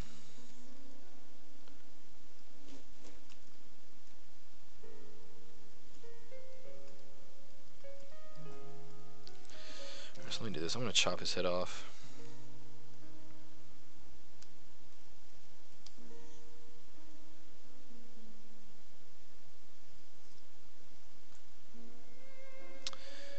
Maybe I'll chop it off right at the jawline there.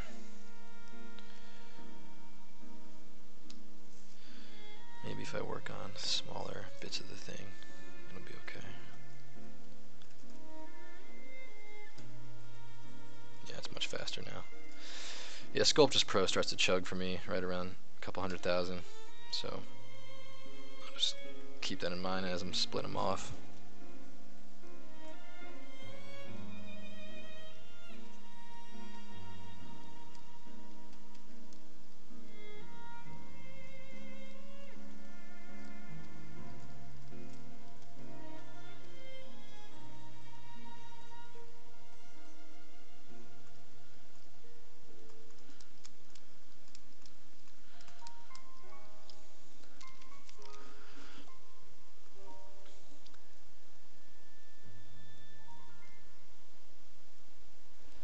Alright, cool. Thanks for stopping by, Ash. Take it easy. Looking forward to you returning to the channel.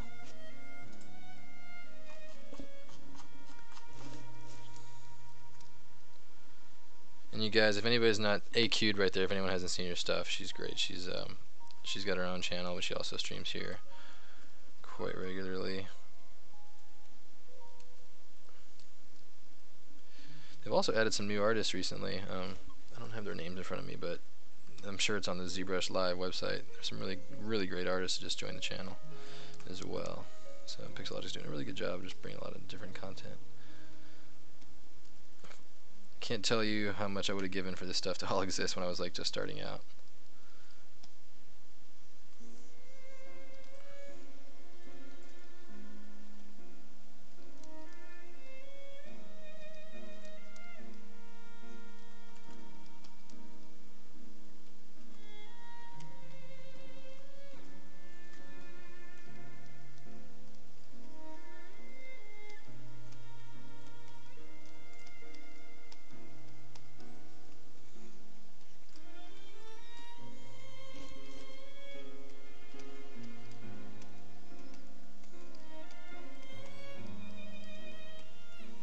This dude's back to be super strong. He'd be kind of hunched over because his back's just like, he's just kind of curled over because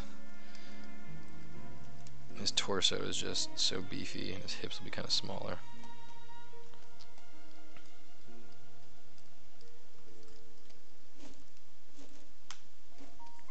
Oof, why did he do the whole...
Right now this is more just like silhouette than anything. I'm just trying to find a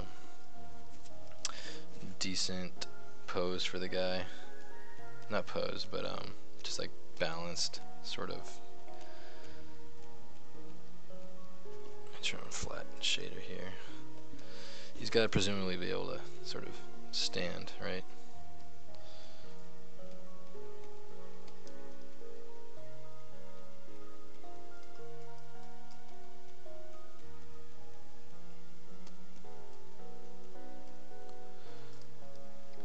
Just kind of pushing and pulling stuff around so that like it at least seems feasible. This guy would be able to stand without collapsing on himself.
Yeah, no problem, Dante. Anytime. If you wanna, I'm streaming pretty much every Thursday, so if you ever wanna do some updates and share some more work, I always offer any kind of portfolio review that I can. Any way I can be helpful. That's the whole point of this channel.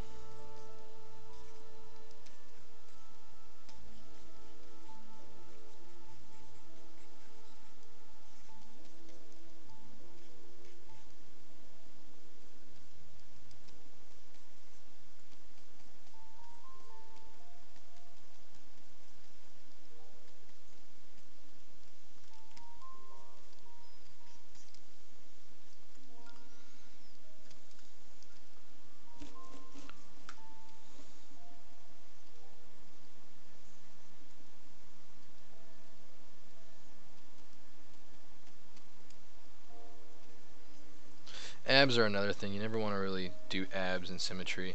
They're just not symmetrical at all. They kind of crisscross in and out, and they look a lot more realistic and interesting when you kind of follow what happens in real life with them. I'm just still so much in the blockout phase because I'm kind of liking the direction this guy's going in, so I want to kind of just keep shaping it, seeing where I end up with him. Top of that muscle crosses over.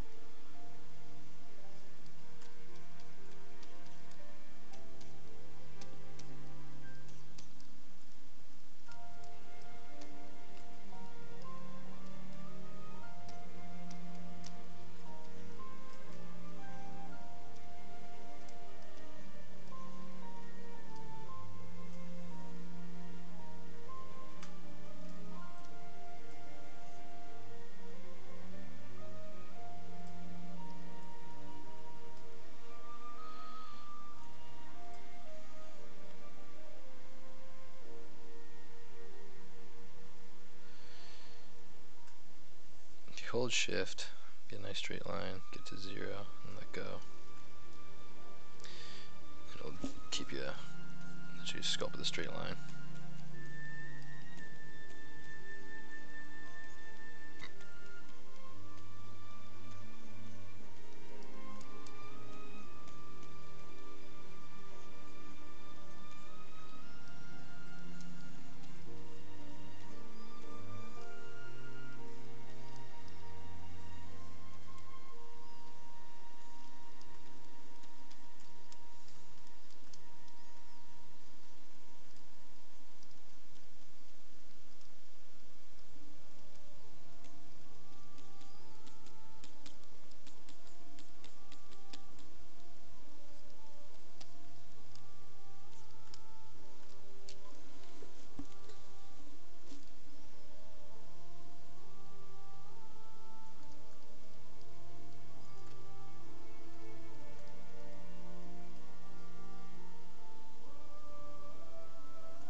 Sculptors Pro makes that part so much easier. Like just where all these meshes meet together. Always when you're doing like the undercarriage, it's like such a pain in the ass. But like to be able to like sculpt away with like unlimited resolution makes that part so much. Usually like all the polygons are getting tripped up on each other and they're so topology dependent, and even if you're using Dynamesh, it like it's either too much or too few. It just gets really unnecessarily annoying. But yeah, that part is a lot easier right there. And come at the leg muscles.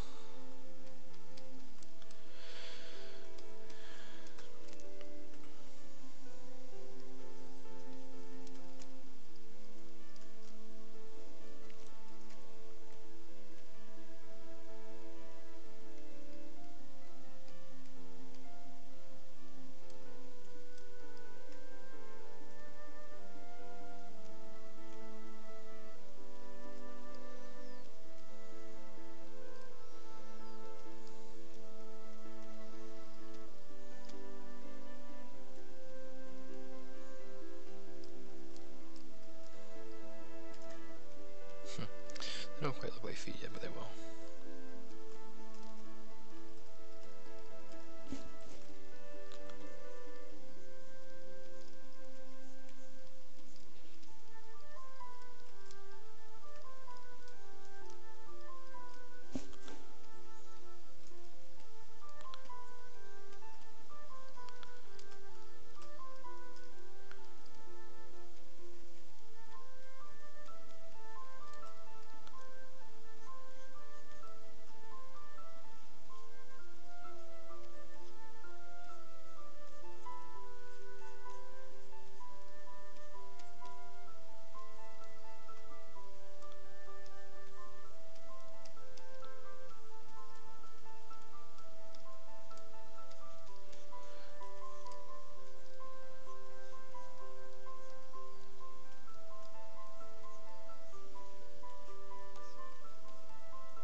I think he'll just be kind of like hulking over with his arms there, so like it'll kind of just be like.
this side of the calf comes down a bit more and like tapers down to the outside of the ankle.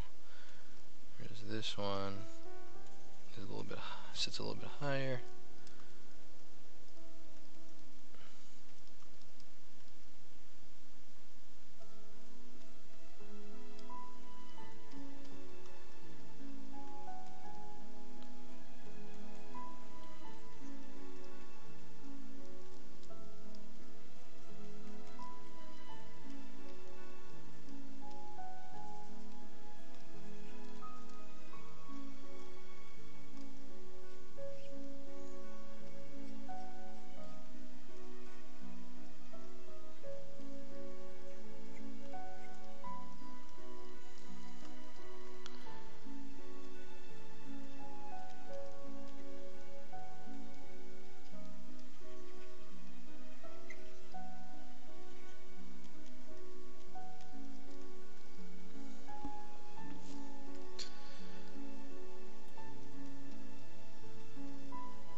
Take this resolution down a little bit.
Dante, am I gonna make the whole model using Sculptress?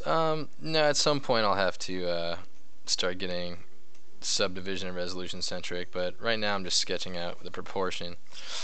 I think his arms are a little silly right now. I gotta dig in here and get the arms a little bit more realistic, or at least, you know, fitting. And then once I get that going, I'll be able to you know, dial in stuff. I mean, for now, like, I'm not even able to do much more resolution wise beyond like 100,000 polys. Once I get to 100,000 polys, it starts chugging. So I can't finish the model that way, but I'm still kind of figuring out how big his hands are going to be, how big, like, you know, at what level does his like little hunch right there look too silly and not making any sense anymore. So yeah, just right now I'm just kind of working in Sculptress is great because I'm getting like a nice little sketchy form to what I want to do, where I want to exaggerate, where I want to dial it back. Speaking of dialing it back, I think a little part of the neck's kind of a little too much.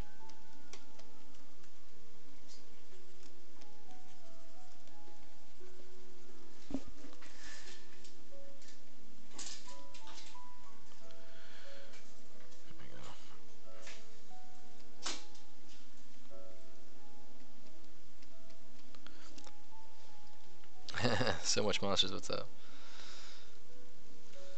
Yeah, I haven't really done a Sculptress stream yet, so I figured I'd join the crowd.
Oh, thanks, Dante. I appreciate it. Yeah, I really enjoy working this way. It just helps me kind of dig out things I think would look cool relative to each other, and I can pull back, take a big picture look, sculpt out things. The resolution dependence is like, didn't realize how much I wanted it. I thought I had everything I needed with Dynamesh, but doing completely like just independent of resolution, working only with brush size is a lot more freeing than I expected it to be.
I'll go back in there, and you want to break, with abs, like I said before, you don't want abs to be symmetrical. I'll have to come back in here and break that up, and just want to fill this space a little bit better.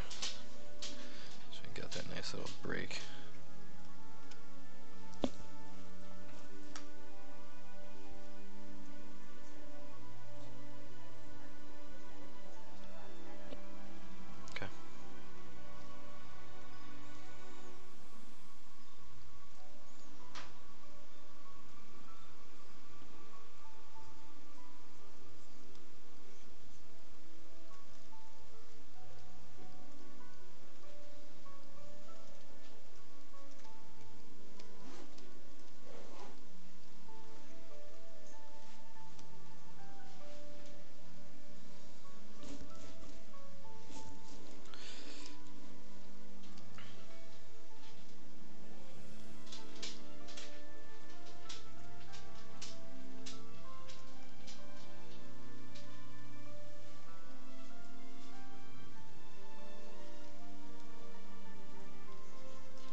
Much faster ways to do hands as well, but again, I'm just going to try and stay in this for a little bit.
Yeah, that's my dog. Sorry, he guzzles the water pretty insanely.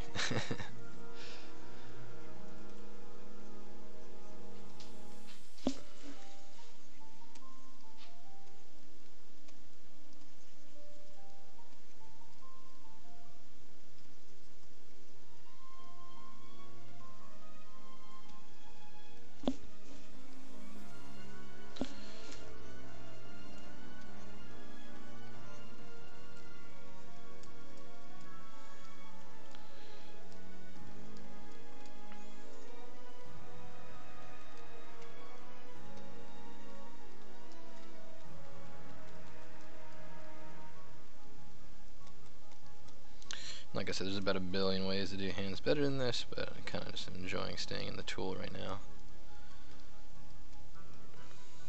Kind of have oversized hands to match his oversized feet.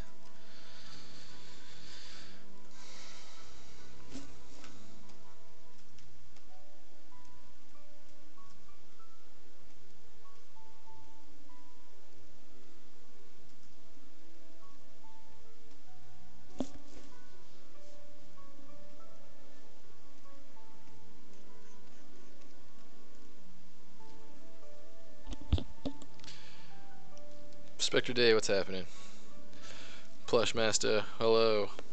Welcome, welcome. How long can you work looking down this way? Do you mean like hunched over my thing?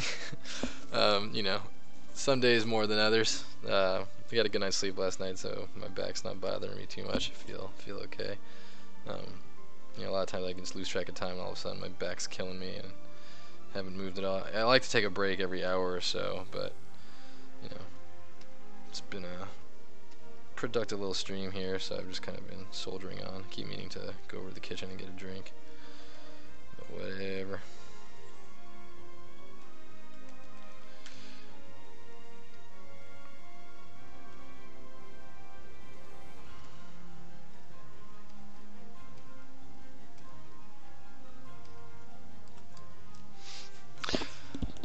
What brush are you using to make the fingers, to extrude the fingers? This is a new brush with ZBrush 2018. It's one of the new. They did a few new snake hook brushes. There's Snake Sphere, Snake Hook 2, and they work really well with Sculptress. Snake Cactus is another one. They work really good with Sculptress Pro because they just like you have infinite resolution, right? So it's like you can kind of do a lot with it. You know, make this guy like Omega Red.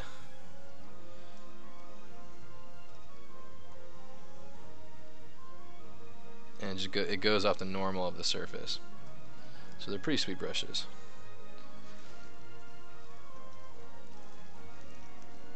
Maybe we'll make this dude have like...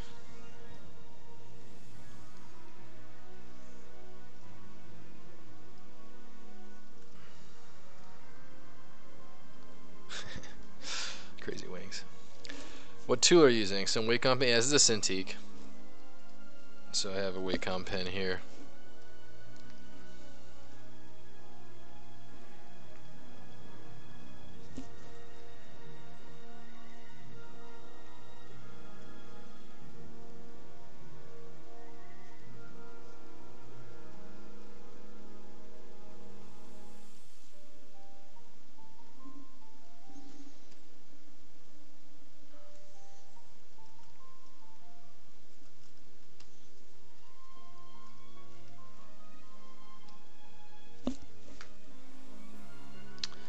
Delete hidden close holes. Maybe I'll come back to that and we'll do some crazy wings at the end or something.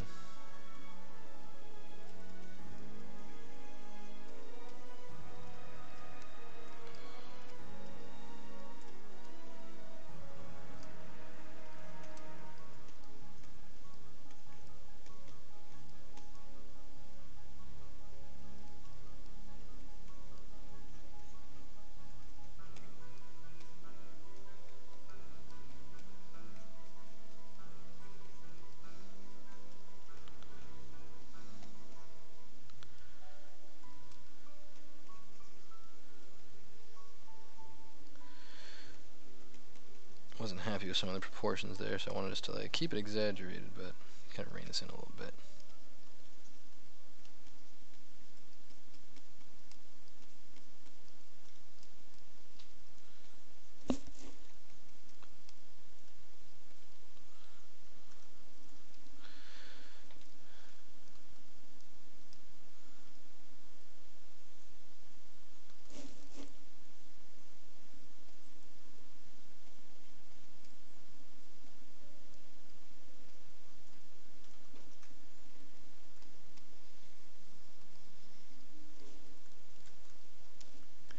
Yeah, exactly. Anti-arts. After the blockout, I'll do is the Z remesh, and then all of a sudden it's like I got plenty of decent subdivisions to work with, and it'll help me nail down the final look and just get to decent subdivision level. Something about this just doesn't quite feel right though. Let me turn off dynamic.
Hands are a nightmare in basically all medium. Drawing, sculpting, painting, hands are a nightmare.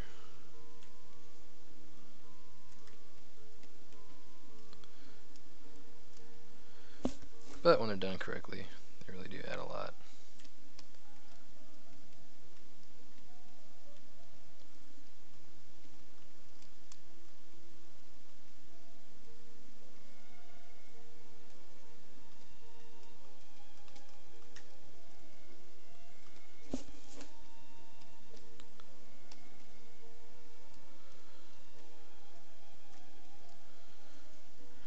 Middle finger longer, ring finger shorter, index shorter, pinky a little thinner.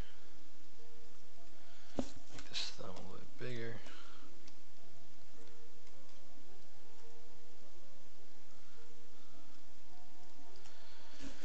Decent enough. After ZBrush, how many levels of detail are you usually using? Have high and low poly? Well, I usually tend to, yeah, again, if I'm making like a game resolution mesh, it depends if I'm at like the low resolution is actually gonna be my game model. But a lot of times I do, for just this early stage, I'll do like a concept resolution, meaning like it's gonna be decently high resolution at base, maybe like 20K, 40K.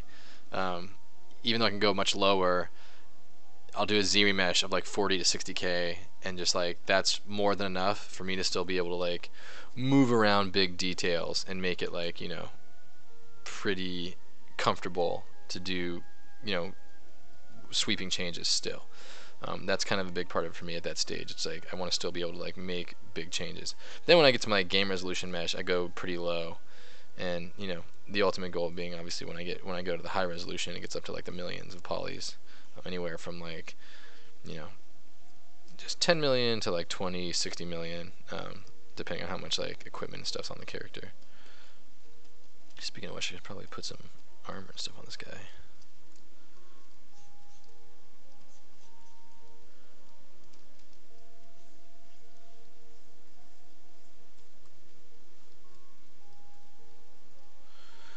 And I should probably just sculpt one of these hands and then get the other one out of the way of my camera. But whatever.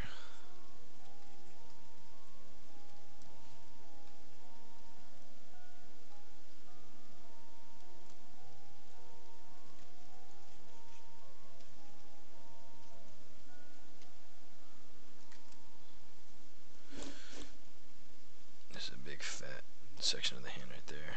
It's pretty fatty on the thumb. Pretty fatty right there.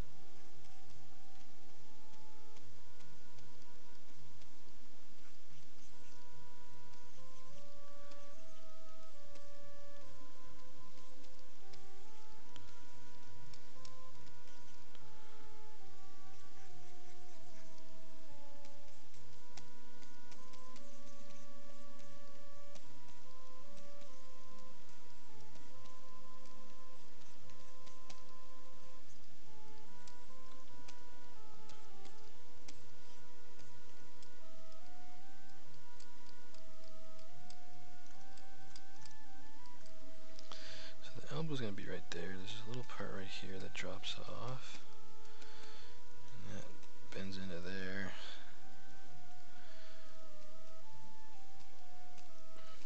Just kind of comes up to the same place.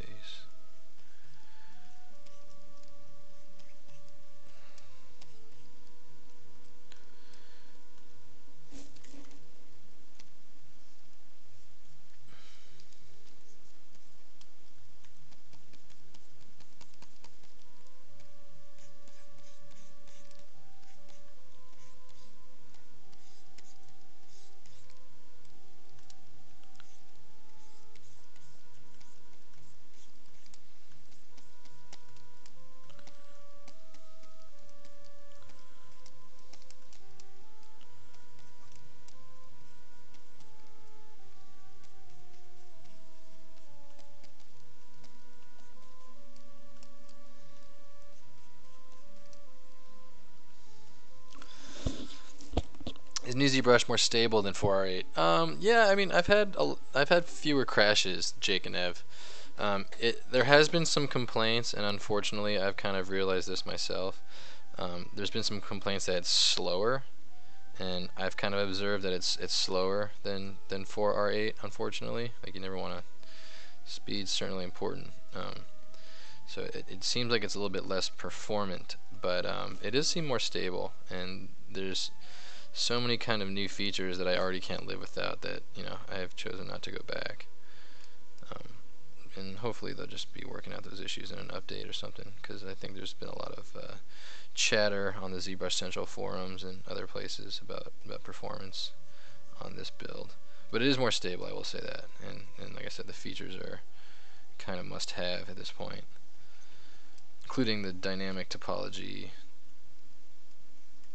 dynamic resolution that I'm using right now in Sculptris Pro, which has been really kind of fun. I don't think I've ever done one of these like this. Just a full Sculptris Pro like this.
Close holes on that.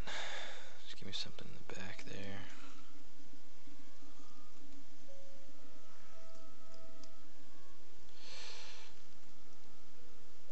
Let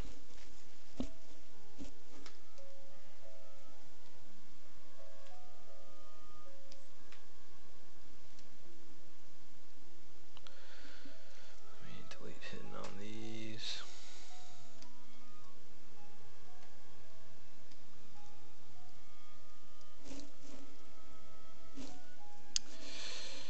Grab that Snake Hook 2 brush, which is another new brush, and just pull this stuff out a little bit.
My mic's gonna die. It was a good stream, guys. I'm gonna hang up here. That's the end of it. I'll catch you guys next week. Thanks for hanging out.